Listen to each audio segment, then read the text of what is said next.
Hi, Rob here. Welcome to the IELTS writing course again. And in this lesson, we are going to look at grammar accuracy. So not making mistakes, using the right, correct grammar. And we're going to look at punctuation. So let's have a look. So grammar overall is assessed on the range and accuracy.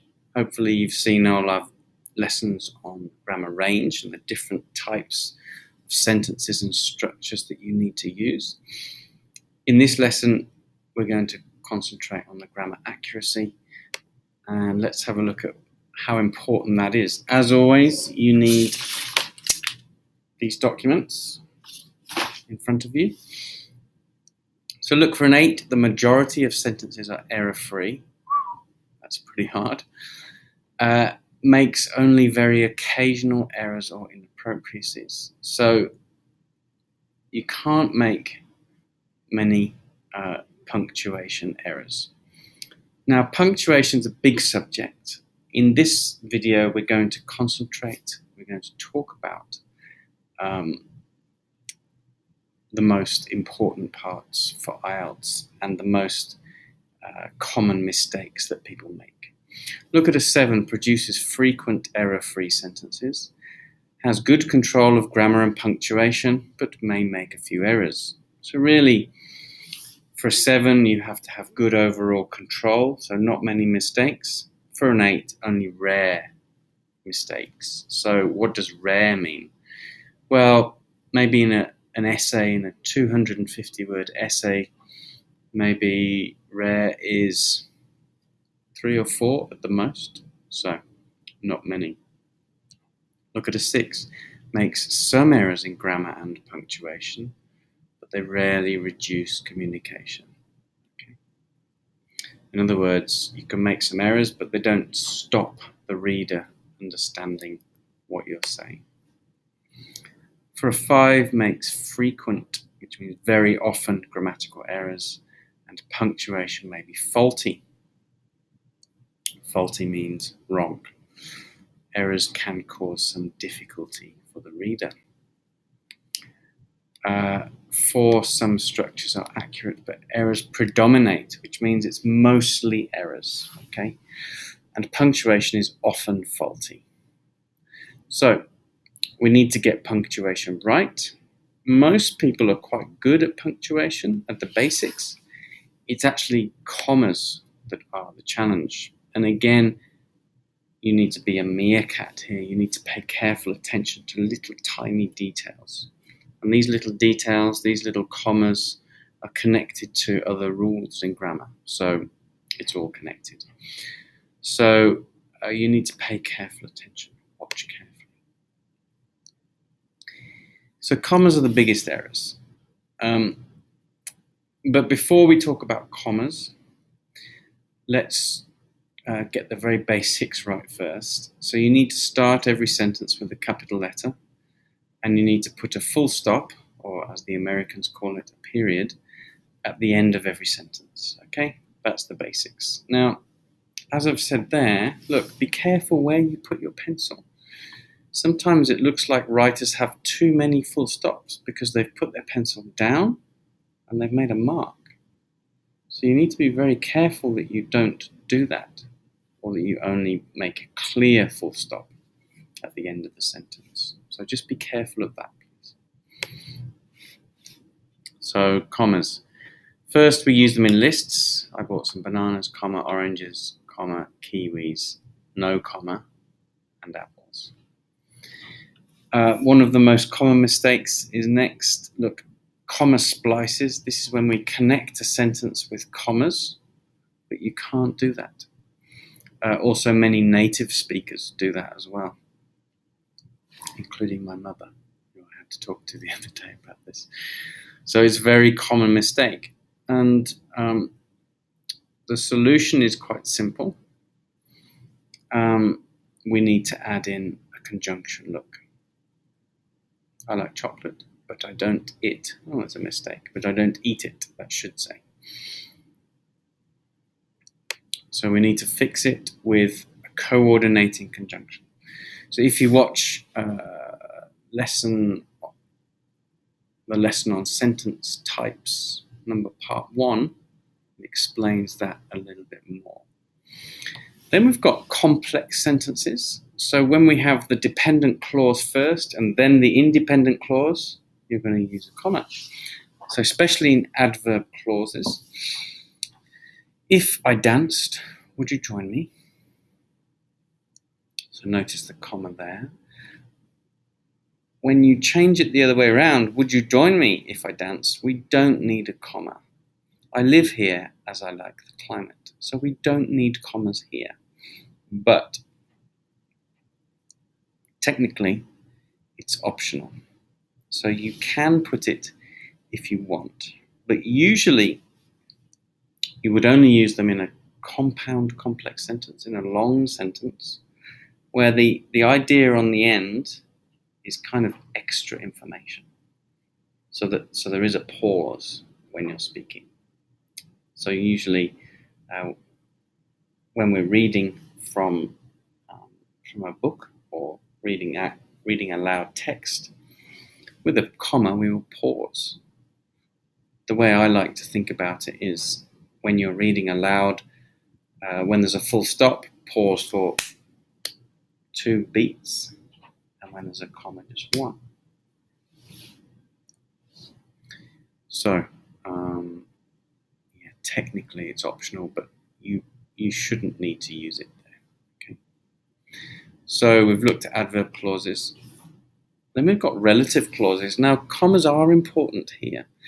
So watch our lesson on adjective clauses and relative clauses, and you'll get more technical information about this. But basically, as you can see, relative clauses, we've got the 5 relative clause markers.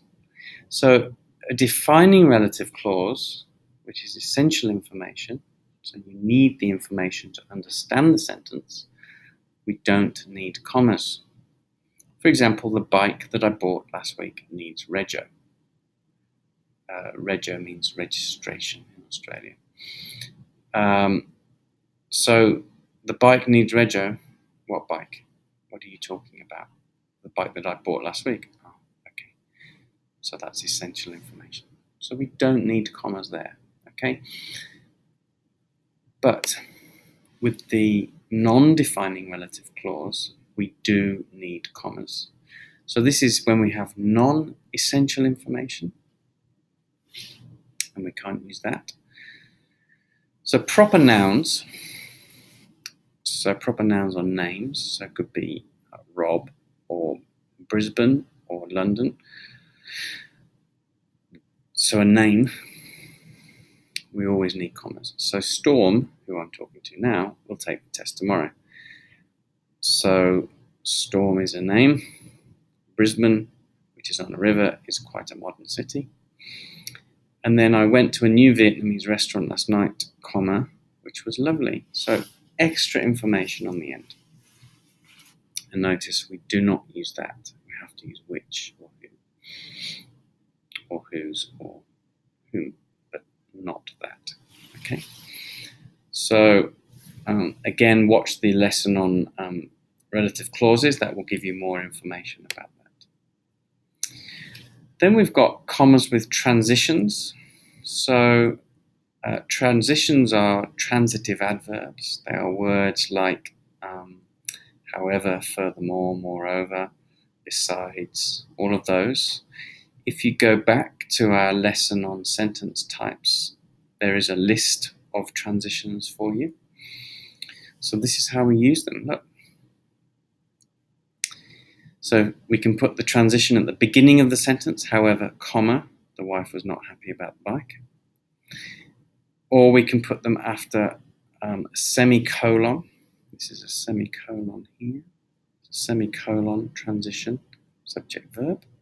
So transitions connect ideas, not sentences. Okay, so you can't have I like chocolate, comma, however, my wife does not.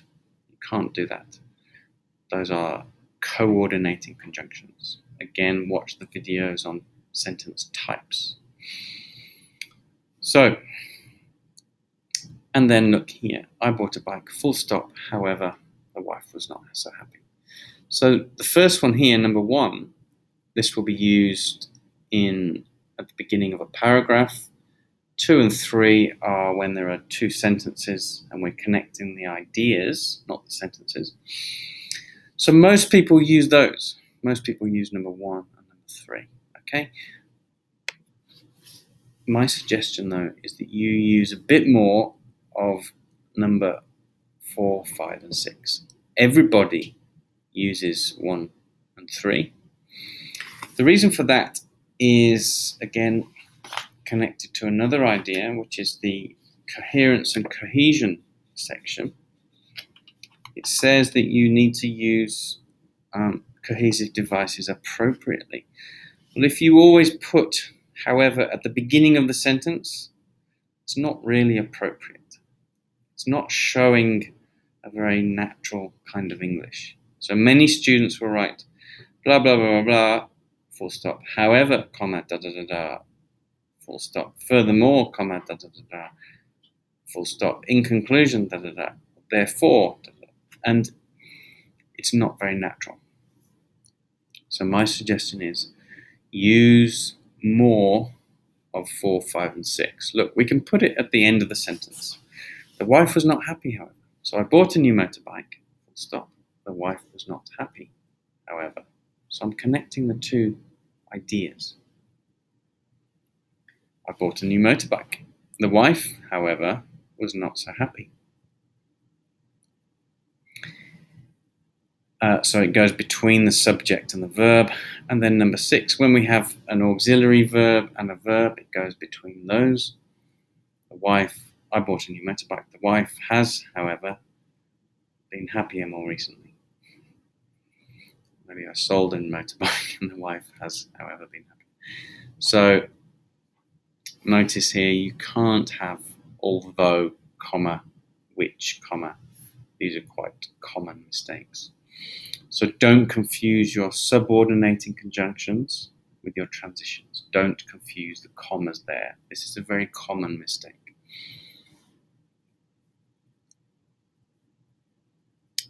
So mix it up. It shows flexibility and it's more appropriate. Look, transitions are actually transitive adverbs. So the same rules apply in transitions as do to normal adverbs. I say normal, there are lots of different types. So we can use them in the same way that we can use transitive adverbs, transitions. Look, unsurprisingly, comma, the dog barked again. The dog unsurprisingly barked again. The dog barked again, unsurprisingly. So all of these commas are actually optional, so you don't have to put them. And as I mentioned in lots of parts of these lessons, you must use adverbs, okay? They really show a better level of vocabulary, a better level of grammar. And remember, they show your position more clearly, don't they? They show your opinion. Look here. So, unsurprisingly, the dog barked again. You know my opinion. I'm not surprised. Am I happy? Not really. I'm probably not very happy. I think I wrote this when I had some next door neighbours who had a very noisy dog, which was very annoying. Anyway, and the dog never stopped. So that one word has a lot of punch, a lot of power, a lot of meaning, has a lot of impact. So adverbs are essential to getting a good score. And I'll explain more about adverbs in the lexical resource lessons, okay? So, again, you probably realised punctuation is connected to the sentence types, adverb clauses, relative clauses. It's connected to transitions. And so just keep that in mind when you're watching all of these. All of these lessons are kind of connected. So thank you very much for watching. and I hope it's going really well. And remember to be a meerkat. That's all you need to be. You need to be a curious meerkat, watching the language and asking questions all the time. Thank you so much, and have a great day.